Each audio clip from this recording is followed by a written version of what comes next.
All right, welcome everyone to Healthy for Life. This is week 8. We are going to learn more about beginning to trust ourselves this week. So hopefully you're excited about that, as I am. Again, one of my favorite things to talk about in regards to this whole process, and hopefully something you've been feeling for yourself.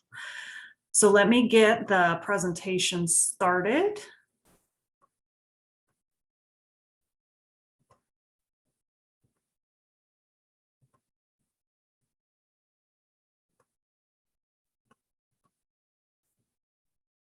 All right, so trust yourself, applying what you have learned. So we got to start this one out with a Calvin, just to lighten the load a little bit. So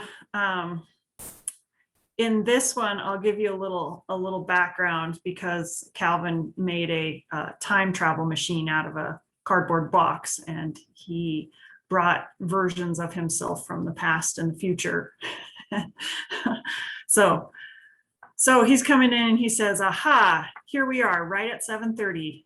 He says, yikes, my past and future.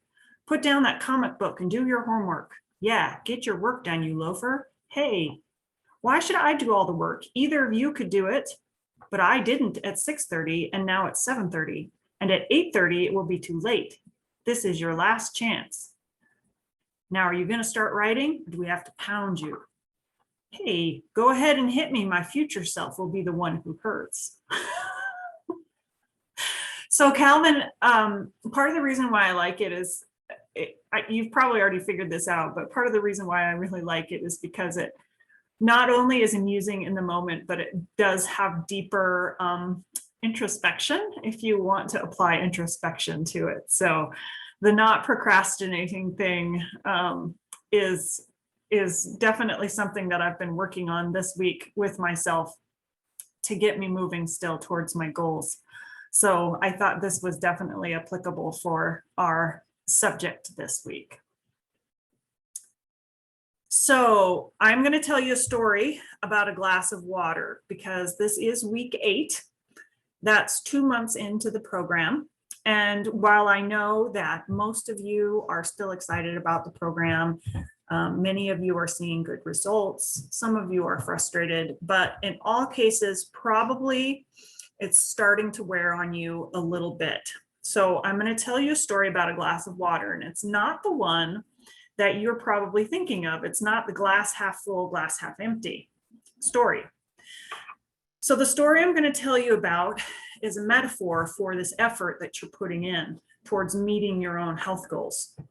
So I want you to think to yourself, if you have a glass of water and you're holding it in your hand out in front of you, right? So about the size of the one in the picture there, glass of water, you're just holding it out in front of you. You're not leaning your elbow on anything. You're just holding it in front of you.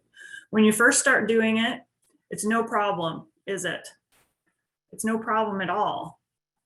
But if I told you to keep holding that glass of water just like that, how long would it be before your arm started to ache a little bit, right? And pretty soon the fatigue would set in, and probably your glass of water would start getting lower and lower as your muscles fatigued. So this is a metaphor. The glass of water is a metaphor for your goals or your areas of focus that you've been working on. And when you first started working on it, it was pretty easy, right? You had a lot of energy towards it, but this is cumulative effort. It's cumulative long-term effort. So at some point, if you don't put your glass of water down, then your arm is going to fail, right? Your willpower is going to fail. Your time is going to fail. Fill in the blank, whatever, however that metaphor fits for you. So what I'm going to tell to you today, what I'm going to say to you today is that sometimes it's important to put your glass of water down. By that, I'm not saying you should stop doing what you're working towards or anything else like that. But every once in a while, it's really important not just to give yourself a little break. Whatever a break looks like for you, give yourself that little bit of break. Put your glass of water down just for a minute. Let yourself rest. Let your brain rest. And then when you're ready, pick it back up, right? You don't want to leave the glass of water down. You need a drink. You get thirsty. So, but you also don't want to hold it forever. You need to balance what you're working on with everything else that's happening in your life. So that's the glass of water metaphor for you this morning. So keep that in the back of your mind. And here I'm going to give you the requisite weekly time to reflect on your week. So some of you may have a system for this at this point, things that you're taking a special note of.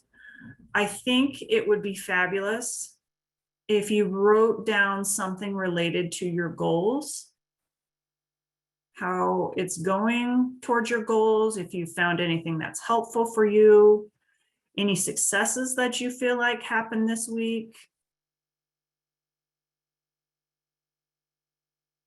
anything like that.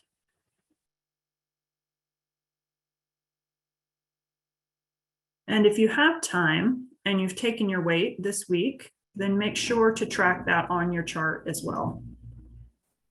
This tracking is really important. Writing down, making notes, food and fitness log, the very best that you can do it, really is important still at this point. You're probably feeling a lot more familiar at this point with your typical diet, like what your typical diet looks like. And not only that, but you're probably feeling more comfortable with when you go outside of your typical diet, the kinds of things that can happen and about how many calories are in those things. So hopefully you can manage those things better.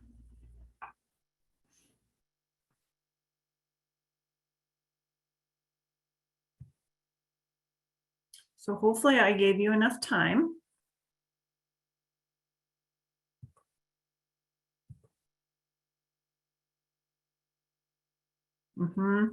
I like this note. Remember, if you don't have time to write down on your food log, just take a picture of what you're eating so you can log it later.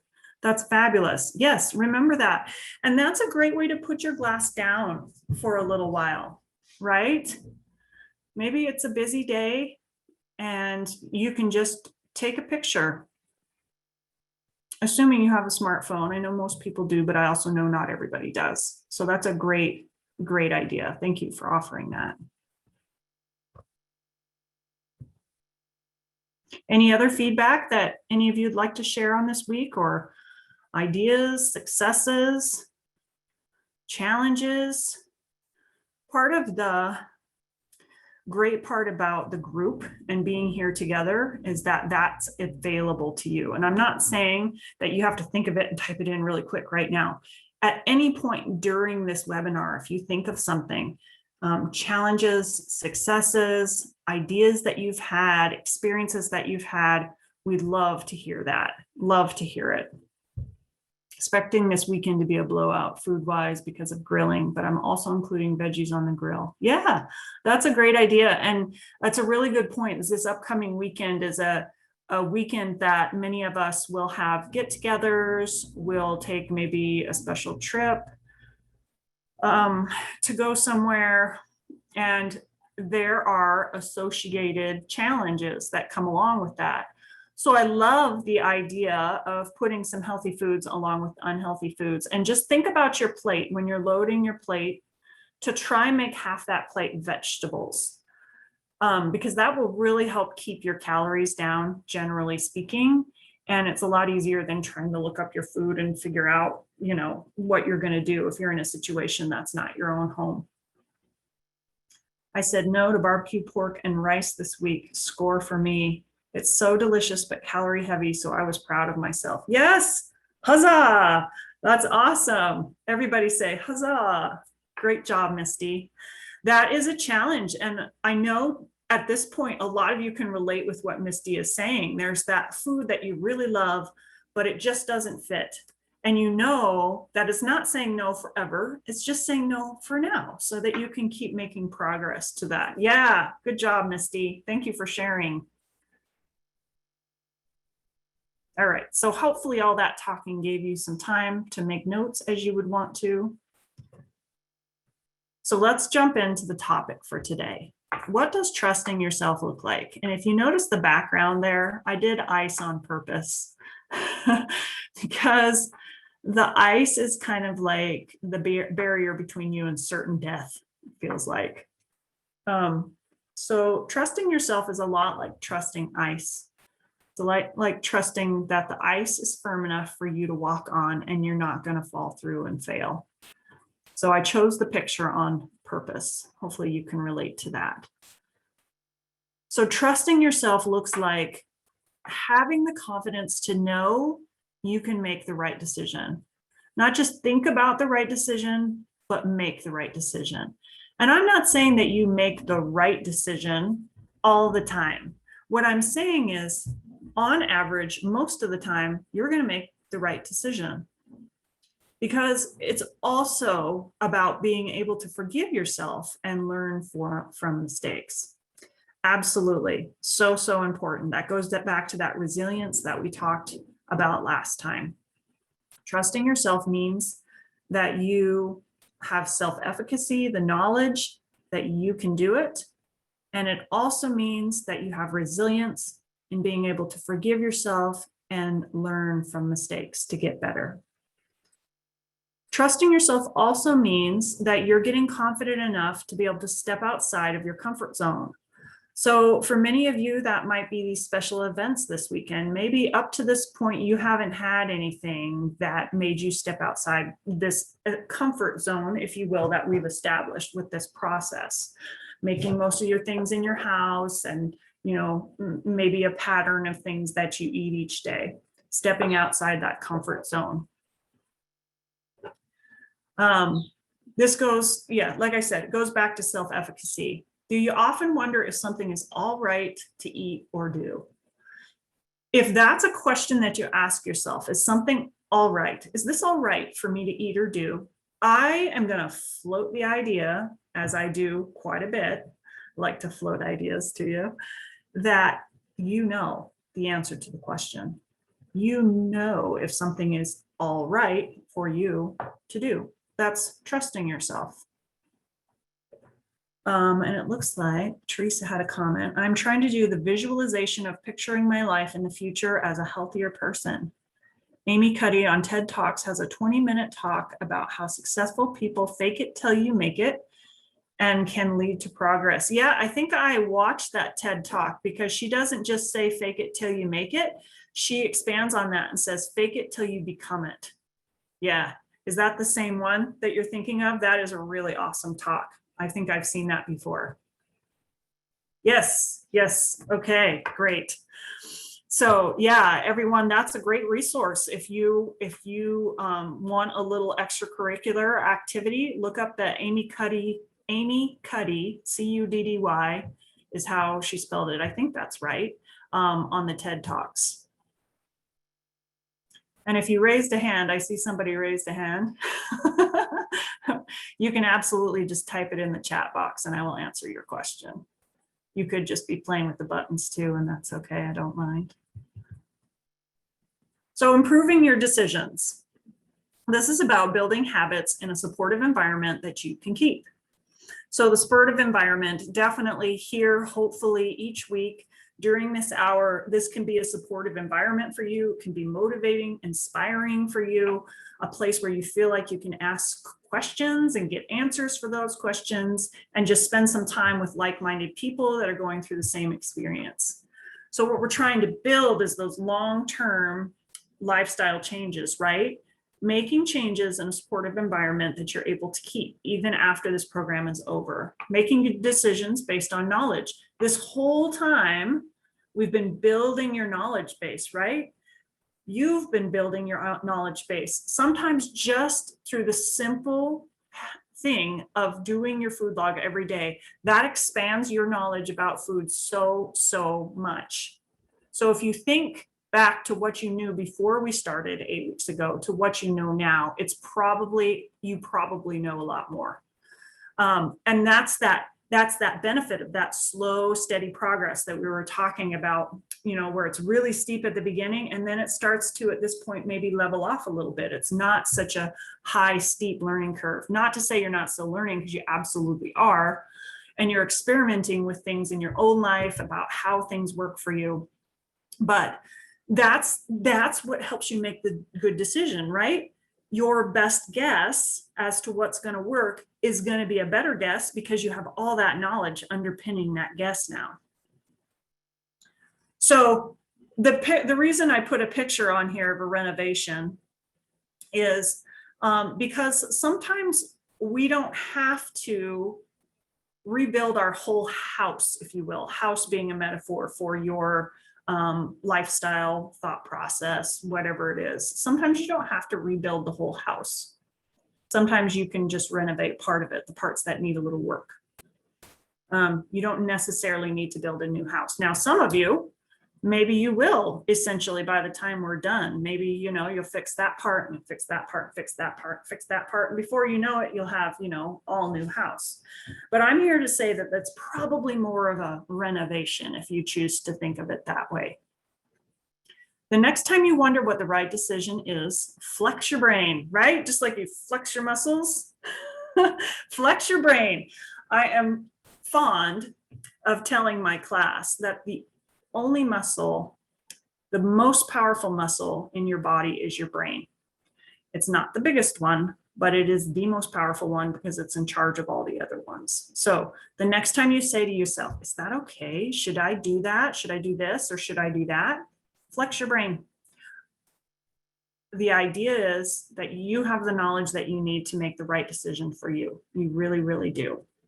And if it's still something you need questions on, bring it to, you need support on or resources on or whatever it is, bring it here, you know, to this webinar or just contact me directly and we'll work through it. So flexing your brain, places where you can flex your brain and you can improve your decision making while eating out at family events, restaurants, sporting events, unexpected situations, right? We've got one of those coming up. For a lot of you this weekend, you have an opportunity to flex your brain, to use your knowledge. While at the grocery store, remember the label talk that we did? A lot of you have been reading those labels. Still continue to do that. Be really cognizant of those messages that you're getting bombarded with, those environmental cues that we talked about. While you're at home, are there things that are at home that have escaped your notice up to this point that maybe you can work on a little bit more? Remember the timeline of this thing happened and I didn't like this thing that happened. And we talked about backing up the timeline and breaking a chain as early in that process as possible. Maybe there's a chain earlier in the process that you can break, modify so that the outcome is different at the end. Same thing with work. A lot of us are going to be going back to work, back into the office here in a little bit. And you probably experienced it when you went home. If you did go home, I know not everybody did, but when you went home, it was such a change of your environmental cues and where you were at all day and how active you were and all of that.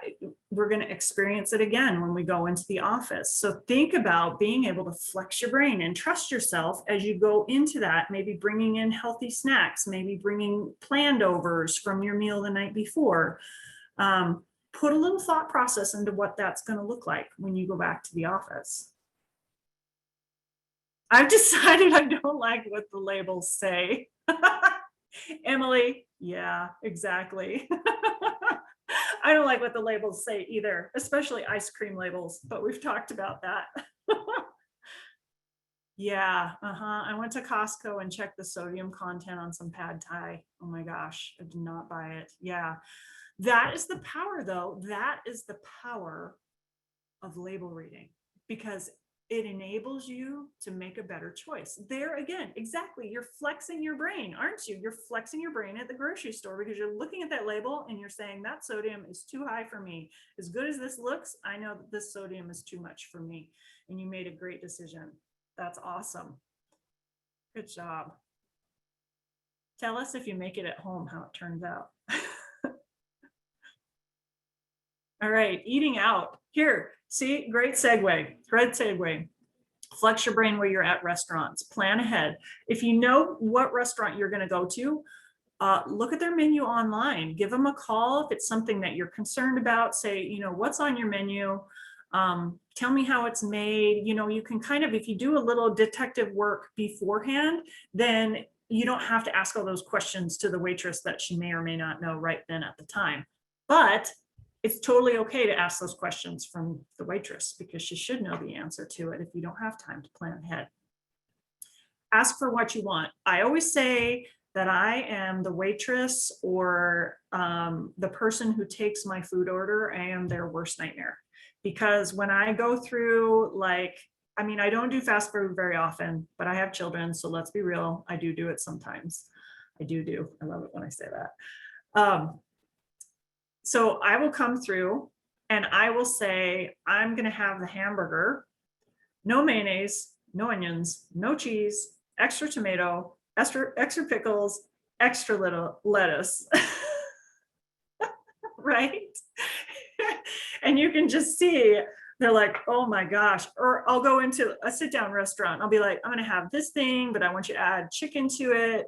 And is the chicken baked or is it fried? And can I get less noodles and can I get extra of the veggies? And you know what I mean? I'm that person. And I'm here to float another idea to you.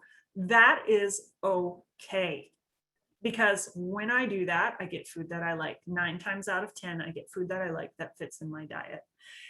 And just remember, a lot of you are carers, right? You're the person who doesn't want to inconvenience anyone else.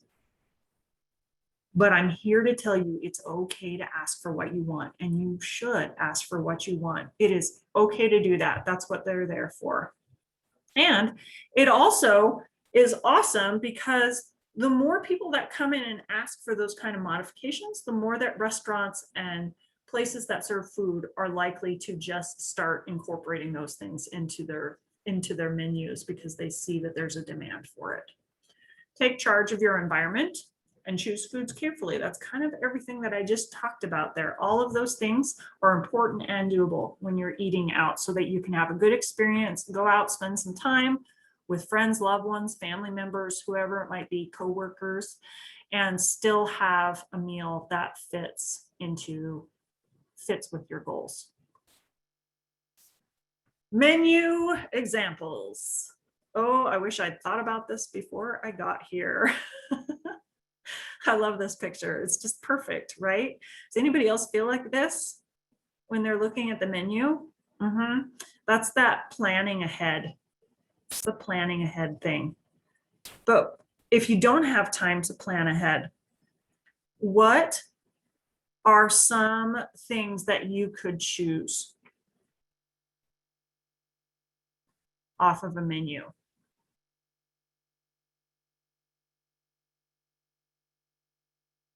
Let's go and look here.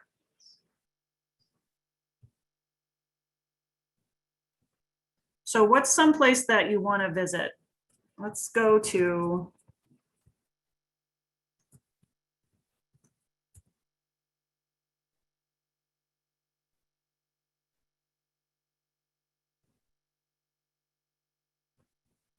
okay. We want to go to Taco Bell. Go to Taco Bell. Okay. Let me find that for you. So I'm going to share this one. So I have Luca's pulled up, but let's find Taco Bell.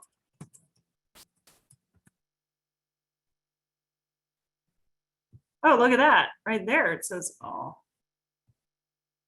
darn it. It said customize your meals and I was all excited.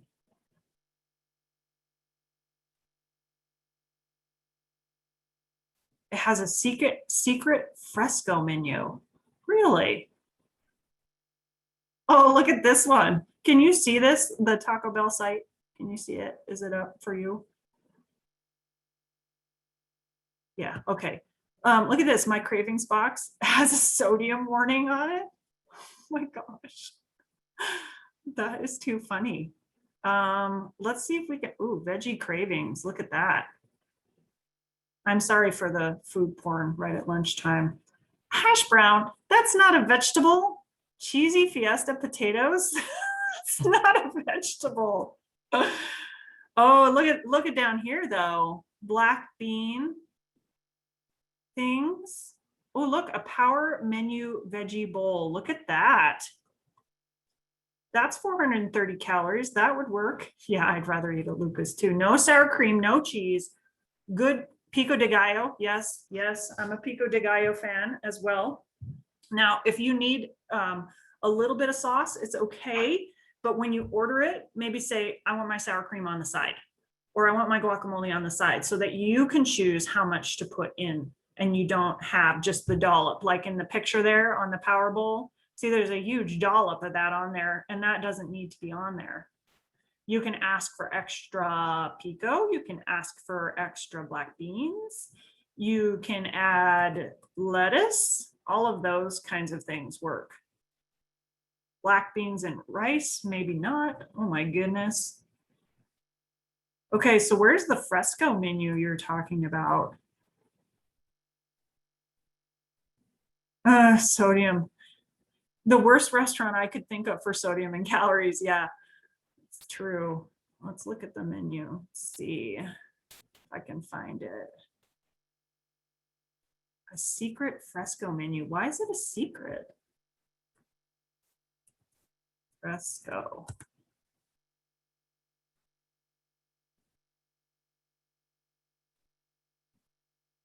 It really is a secret.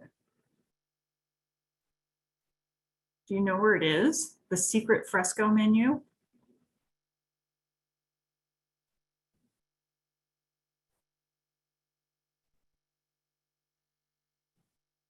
These power bowls look pretty okay. So there's a veggie version. And then there's the chicken version, it looks like. Check nutrition for the calories and sodium.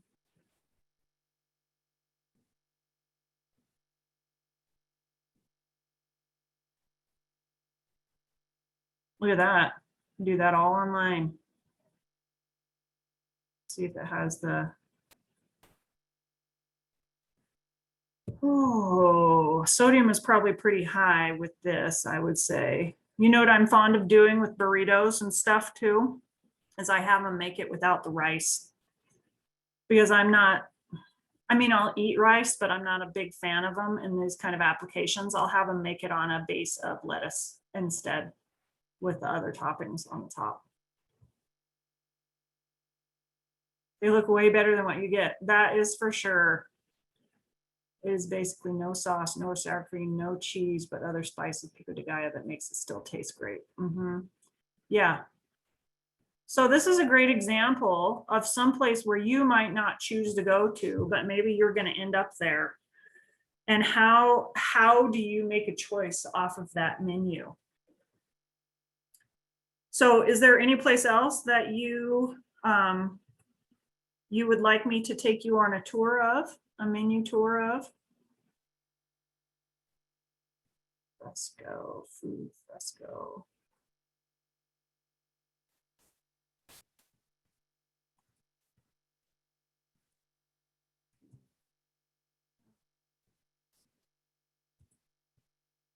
Oh, didn't like that for some reason. Let me see if I can copy your. Probably misspelled something.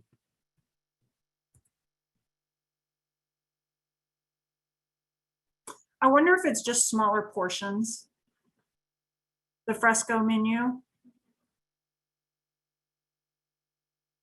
I remember that the stuff I thought was healthy at Applebee's was usually pretty not healthy for you. That is the truth.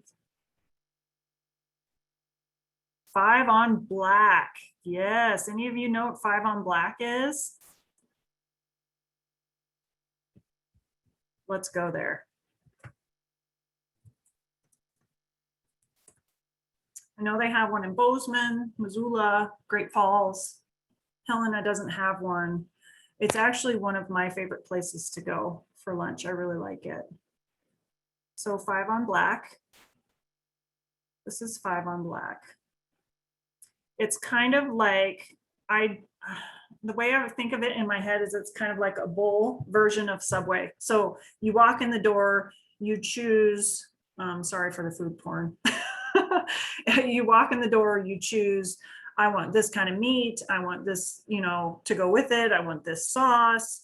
I want these veggies, all that kind of stuff. And it's got some really fun stuff, like sweet potatoes, black beans.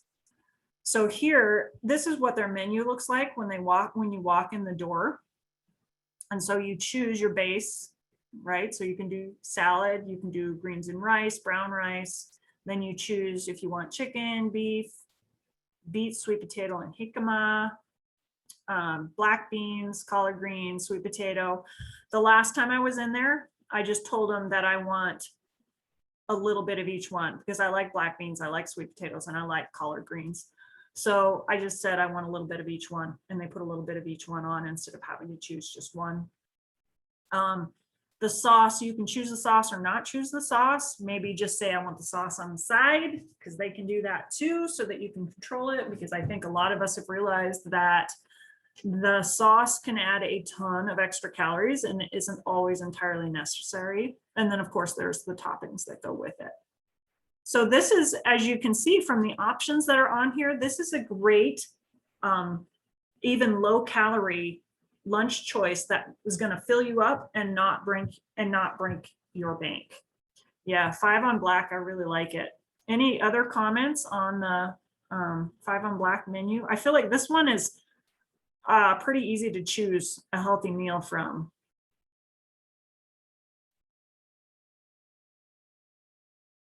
Sushi. Tractor fountain drink.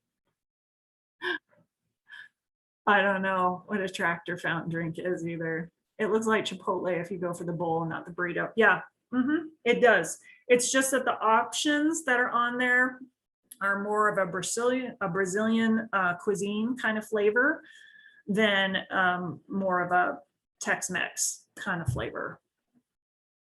So, and yeah, that works any place you go. If you get the bowl, any of those places like Taco del Sol or Taco del Mar or Chipotle or any of those places, you can get a bowl and you can get a lot of the same things with lower calories because you can choose to have it put on lettuce.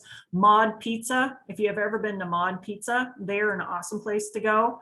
Not necessarily for the pizza, but for the salads. They will build you an absolutely ginormous salad with really good greens and whatever kind of vegetable and protein toppings that you want to put on it. So Mod Pizza is a good place to go to. Sauce on the side with everything now. Yeah. Yeah, absolutely. It makes such a big difference, doesn't it? Let's try for some sushi.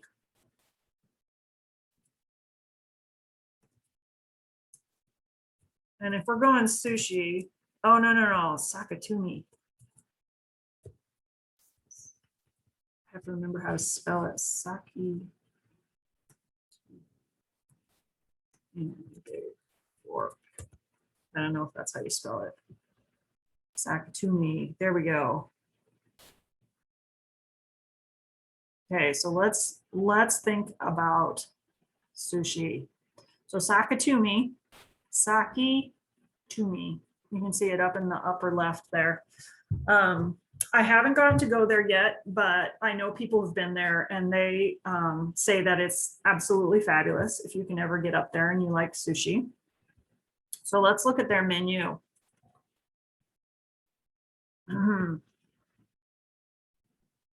All menu items can be ordered gluten-free or vegan within reason.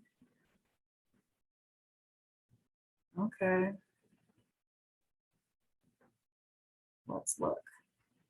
Is this cocktails? Yeah, that's cocktails. Cocktails, drinks. How does that fit? Usually doesn't, does it? Here's some appetizers. What do we think about these appetizers?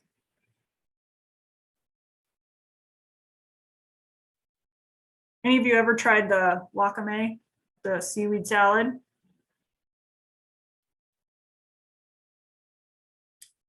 I think a lot of this is going to be high in sodium as soon as you add any sauce to it.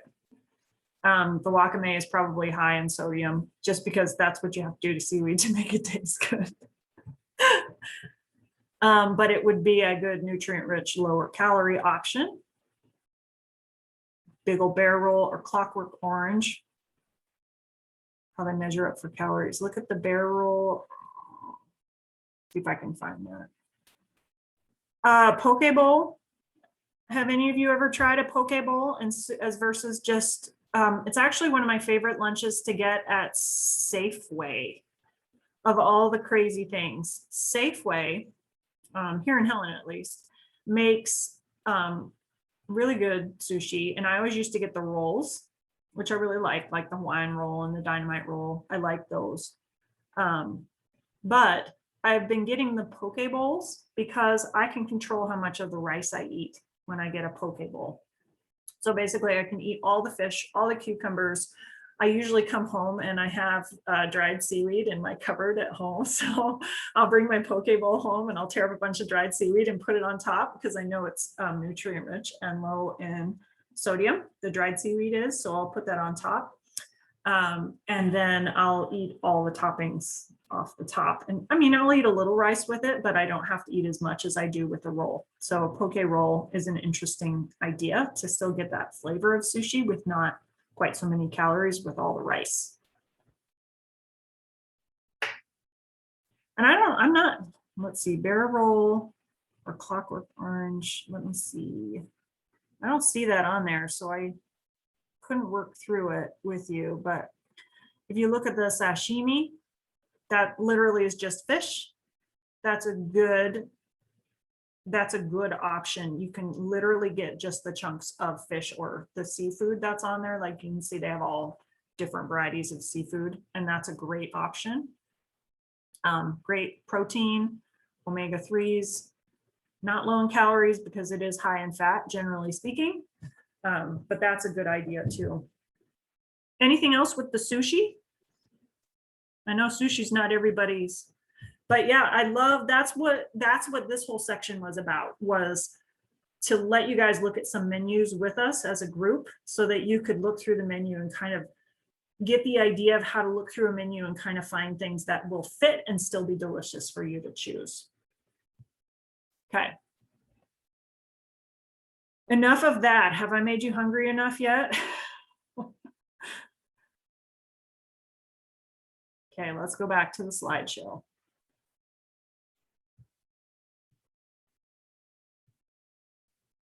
Another person's home, again, can plan ahead. You can ask for what you want. You can take charge of your environment and choose foods carefully. Really similar when you go to someone else's house, but when you go to someone else's house, you run the risk of insulting people if you won't eat it, or if you're too specific with your dietary requirements. I think that that's become more socially acceptable, especially if you just mention to the host or hostess ahead of time, hey, you know, I'd really like to have, I mean, a vegetarian option. Sometimes if you ask for a vegetarian option, even if you're not a vegetarian, they're going to give you something with more vegetables, right? Yeah. And it doesn't, I mean, you don't necessarily have to be a vegetarian, but sometimes that's a simpler way to ask for something that you need. So be like, you know, if you're going over to someone's house that you don't know very well, be like, you know, I mean, is there going to be a vegetarian option, or, you know, can I make it vegetarian in any way? Should I bring a salad? What can I bring to help with that? Right? Just having that conversation with the host or hostess is usually very well accepted. And people really want you to be comfortable when they come to your house, when you come to their house, and to enjoy your time. So it's totally okay to just speak up and ask for what you need. And especially if you offer to bring, if you'd like to do that. Potlucks, conferences, banquets, concessions, plan ahead, ask for what you want, take charge of your environment, choose foods carefully. Are you getting the pattern here? It works the same. It works the same way, no matter. A lot of times with conferences, they'll ask, you know, do you have any specific food needs? Great place again, put in, I want the vegetarian option, because usually it's a lower calorie option. Not always, but usually sometimes that's a good thing to put in that people understand without you having to put lots of effort into describing it. And choose carefully. Yep. Make sure to let me know if you have questions on any of these as we go. or if you think of them as I'm talking. So asking for what you want, begin with I. I would like a vegetarian option, please. I would like extra vegetables with my steak, please. Right? Use a firm, friendly voice that can be heard. Eye contact is great. I know in these Zoom things, I have a tendency to want to look at myself or my slides rather than into the camera, which means I look like I'm not making eye contact with you. But how much of a difference does it make when I do this and I say, can I have some vegetables, please? Or if I say, may I please have some vegetables? Do you see the difference just eye contact can make? Repeat your needs until you're heard. So this again, carers in the group. This is the hard part, right? Sometimes people with a stronger personality, and I don't have this problem because I have a pretty strong personality. I don't have any trouble asking for what I want. But sometimes what that means is that I will have a tendency to talk over someone who's a little more quiet, a little less assertive. So I need to be aware of that as a person and make sure that I listen. Not everyone that you're going to come in contact with or need to make requests of is going to be self-aware in that moment. So sometimes you just need to repeat it. Even if that means they bring your meal to you and it's not right, it's okay to say, hey, you know, I wanted some extra asparagus with this. And then have that, you know, it's okay to repeat it until you're heard. So let's practice. What could be something that you would need to order when you go out? Most of you have had the experience of going out to eat. What is something, maybe throw an example in the chat box. I've given you lots of examples that I use personally, but this isn't really going to resonate with everyone if it's all about me. So maybe throw an example in the chat box of asking what you want, asking for what you want. I would like whatever, or however you want to start it. Begin with I. Should I make you uncomfortable and wait until somebody puts an example in there? Or should I just say that you've gotten enough from me? I like to replace rice with broccoli at Applebee's. I like the way they cook broccoli. Yeah, that's great. Taco salad in a bowl without the shell. I would like a taco salad in a bowl without the shell. Yes. I would like double meat, no rice. Awesome examples. I need meat. Yeah, exactly. You know what I do? I'll say, I'll have this vegetarian, because a lot of times they'll have a vegetarian thing on the menu. So like, I'm going to have this vegetarian pizza, but can you put chicken on it? Because I want the veggies and the meat. So that's okay. That's a great example. I would like a hamburger with no bun. I know. Oh my gosh. That's like classic texting mistake, right? Since husband's diabetic, we have both gotten better at being very specific and asking for replacement choices. Yes, yes, exactly. And you don't have to have diabetes to ask for that, you guys. I always say people who have diabetes have the best, their whole diet is what everybody else's diet should be as well. It's the same thing. So that extra thing does give you that experience with asking for what you want, but anybody can do it. You don't have to have diabetes to ask for what you want. It's a good impetus to do it, but it's not required. Yes, I've ordered vegan dishes and order meat on it all the time. Yeah, I'm glad I'm so not alone. Yes, I told the nutritionist. Yeah. Awesome, awesome examples. Thank you for sharing those, everyone. Yes, much better than mine. The grocery store. Remember to plan ahead. We talked about this before. Let's just reiterate it. How do you make a successful trip to the grocery store? You write a list. You don't go hungry, right? Shop the perimeter of the store. Buy food you were already planning to buy that are on your list with the specials and the coupons. Right? So Specials and coupons sometimes can get you to buy things that you weren't planning on, or maybe they don't fit because they're such a good deal. So only use those if it fits with your list. Remember label reading? We've talked about this already. You guys are like so on the ball with this. You know exactly where I'm going with this. And again, look at your cart before you check out. We talked about that. Look at your cart and say, is this what I want to eat for the next week? Is this going to nourish me? Is this going to get me to the goals that I want in the next week? Yep. At home, environmental cues. So you see how this all works together, right? Seasonal shopping is so important, isn't it? So tell me some things. Here's a tip.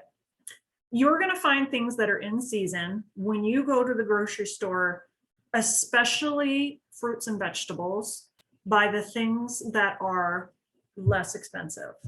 So like this time of the year, not only just less expensive, but sometimes they look really good, right? They have really good quality to them because they're in season. So this is the time of the year that you're going to find really good lettuce. You're going to find peas. You're going to find asparagus. You're going to find all those spring vegetables, those things that come up first thing in the spring. Kale, baby kale, all of that. I love gazpacho, and it can be made such an easy and healthy choice. Yeah, gazpacho, that's a great thing. And it's fun to say. Yeah, lots of opportunities to seasonally shop too. Okay, so while you're at home, environmental cues, we talked about those. We've worked with them a little bit. I know a lot of you have.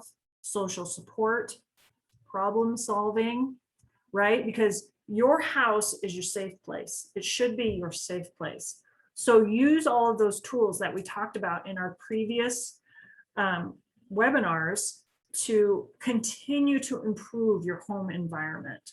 Incorporate downtime for your brain. Remember the story at the very beginning? The story at the very beginning where we talked about holding a glass of water.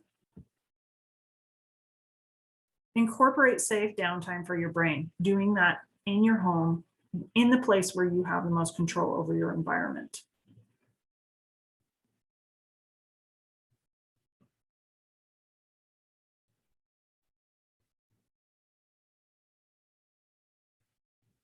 So speaking of support, here's a funny for you. What's in the bag? A new way of eating: Brussels sprouts, kale, spinach, carrots, tomatoes, lettuce. Please tell me this isn't our bag. Okay. Social support is a great example. I mean, it's funny, not funny, right? Because maybe this is striking a little too close to home for some of you, because not all of us have a supportive social structure. So remember last week when we talked about talking to your social structure, if this is likely to happen to you, to have those kind of passive aggressive comments or things like that, try and prepare yourself for that. So there again, thinking through, okay, this is likely to happen when you're not in an emotional state. This is how I can respond to it, so that you don't just, throw your hands up and be like, oh, you always say these kinds of things to me. And, because that's not going to benefit anybody to have that kind of response. But maybe in a quiet moment, you can think to yourself, okay, this is how I can respond when those kind of comments come through. Please tell me this isn't our bag. And just say, hey, I really need to do this for my health. It's my goals. And we've talked about this, and your support of that would be very much appreciated, right? It's okay to say that. It's okay to ask for what you need. Yeah, if you check out vegetarian cookbooks, you can sometimes find different vegetables to cook or ways to cook them. Absolutely true. They've got some really exotic cooking methods for vegetables, but I'm going to tell you, my most favorite way to cook vegetables is to roast them. I love roasted vegetables. Grilled vegetables are also awesome off of the grill. We're kind of moving into grilling season now. Grilled vegetables are also awesome, but there's so many different ways to combine them together or puree them. Like gazpacho came up. I mean, you can put them in all different things, and trying different things sometimes is exciting, and it doesn't always turn out fabulous But, 8 or 9 times out of 10, you're going to find something that's really good and it's a keeper. So being adventuresome with vegetables is a great idea. While at work, and we talked about this a little bit earlier, snack smart, what are you going to bring? Social support, how are you going to talk? How are you going to ask for what you need while you're at work? Environmental cues, staying well fed for superlative performance. That's what you're doing when you're at work, right? How well does your brain work when you've eaten foods that aren't high in nutrients and that are high in fat, salt, sugar? Not great, right? You feel sluggish, you don't feel alive, feel tired, worn out.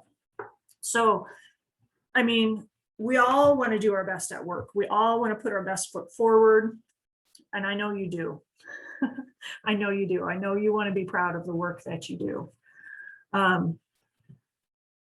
So think about it as staying well fed for superlative performance.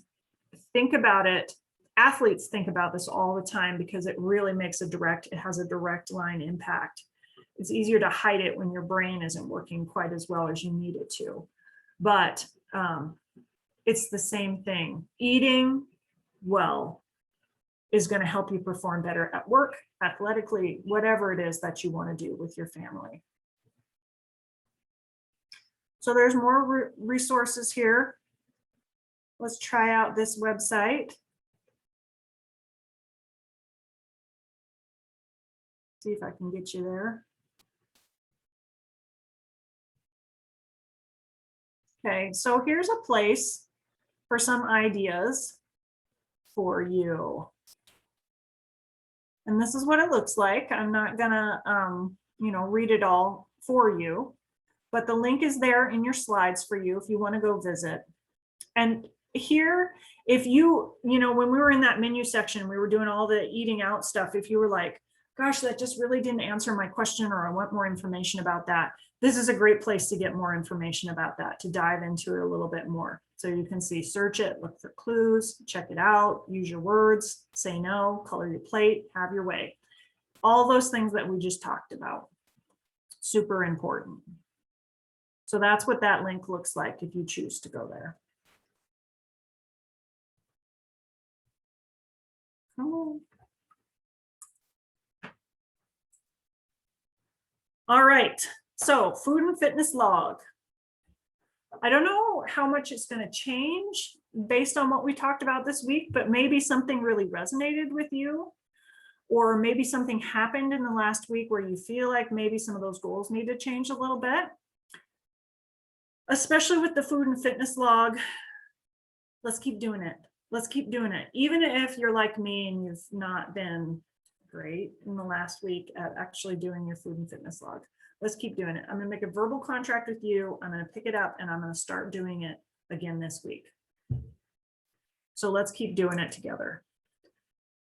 Think about your goals and what it is that you're trying to achieve. Remember, it doesn't mean you have to have 3 goals. It can be one goal that incorporates everything, but try and think about all these different things as you're structuring that goal, and think about what your overall goal is. What is your motivating force? And put it in that framework.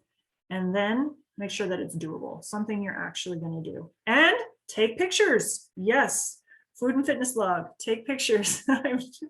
That's a great idea. I'm going to do that this week. I'm going to make myself a picture log of what I've eaten. Yes, thank you. The slip is not the problem. The problem is if you don't get back on your feet and get going towards your goals again. We're human beings and it's okay to put down your glass. It's okay, right? But we're working on that resiliency. And remember from last time, give up. That's the most damaging, negative internal self-talk. We're not doing that. We're not doing it because we're here for a reason and we know why we're here. No one time of overeating or not being active, no matter how extreme, will ruin everything. How many of you have that thought process where like, well, I screwed it up. I may as well just eat as much as I possibly can today, right? This is a great way to talk back to that. No, that is not going to derail my whole process. It's okay to be where I'm at right now. What can I improve going forward? And think about the fact, and this is a fact, that slips are the only way you can become experienced and confident in yourself. If everything just goes smooth all the time, then you're not going to learn. You're not going to grow as a person. And you certainly aren't going to find a better way to live than how you've been doing it to this point. So slips or goals that you haven't met, or things that you didn't do that you wanted to do, or mistakes that you've made, or however you want to frame that, that is an ideal learning opportunity. I compare a lot of things to athletics, and it's just like when you lose a game. My son plays lacrosse right now. When he loses a game, he learns far, far more than he ever does when he wins one. It makes him a far, far better lacrosse player. It's a great metaphor for what we're doing too.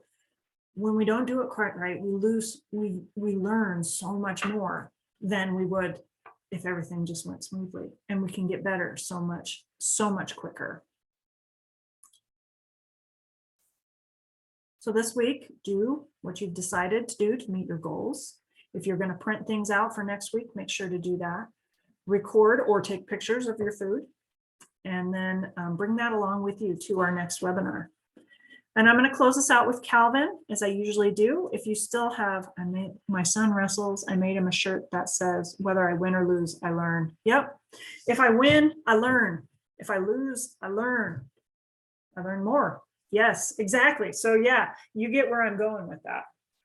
Okay, any other questions or comments or anything you'd like to share, please pop it in the chat box. I'm going to read you Calvin.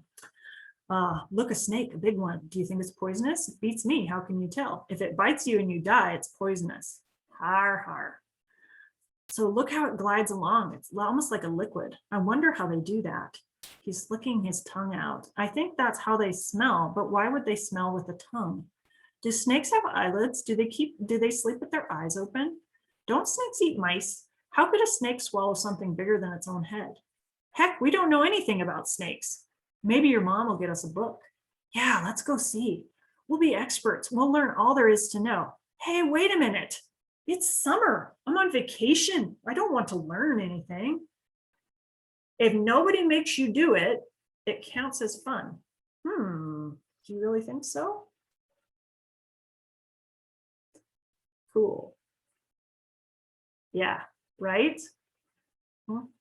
So that is what I am hoping that this experience has been like for you. That is what I'm hoping I'm encouraging you towards, and that you're encouraging yourself towards, is making this cool to learn about, right? Nobody's forcing you to do it. You're doing it because you want to. And that's what makes it fun. All right, everyone. I hope you have a great holiday weekend. We will see you back here next Thursday. And let me know if you have any questions in the meantime. Bye, everybody.